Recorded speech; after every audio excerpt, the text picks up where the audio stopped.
नमः कृष्णाय नीलाय शिखिखण्डनिभाय च नमो नीलमधुकाय नीलोत्पलनिभाय च नमो निर्मांसदेहाय दीर्घश्रुतिजटाय च नमो विशालनेत्राय शुष्कोदरभयानक नमो पौरुषगात्राय स्थूलरोमाय ते नमः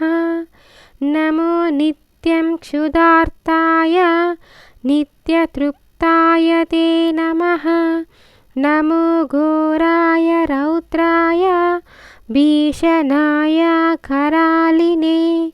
नमो दीर्घाय शुष्काय कालदंष्ट्र नमोऽस्तु ते नमस्ते घोररूपाय दुर्निरीक्षाय ते नमः नमस्ते सर्वभक्षाय वलिमुखा नमोऽस्तु ते सूर्यपुत्र नमस्तेस्तु भास्वरोभयदायिने अधोदृष्टे नमस्तेस्तु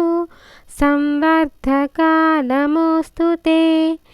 नमो मन्दगते तुभ्यं निष्प्रभाय नमो नमः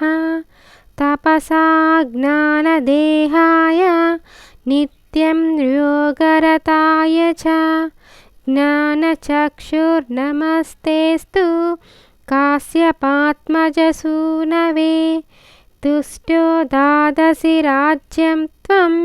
क्रुद्धो हरसि तत्क्षणात् देवासुरमनुश्च सिद्धविद्याधरोरगा त्वया वालोकितः सारे दैन्यमाशु व्रजन्ति ते ब्रह्मशुक्रायमश्चैव मुनयः सप्ततारका राज्यभ्रष्टा पतन्तीह तव दृष्ट्योऽवलोकितः त्वयावलोकितस्तेऽपि नाशं यान्ति समूलतः प्रसादं कुरु मे सारे प्रणत्वा हि त्वमर्तितः।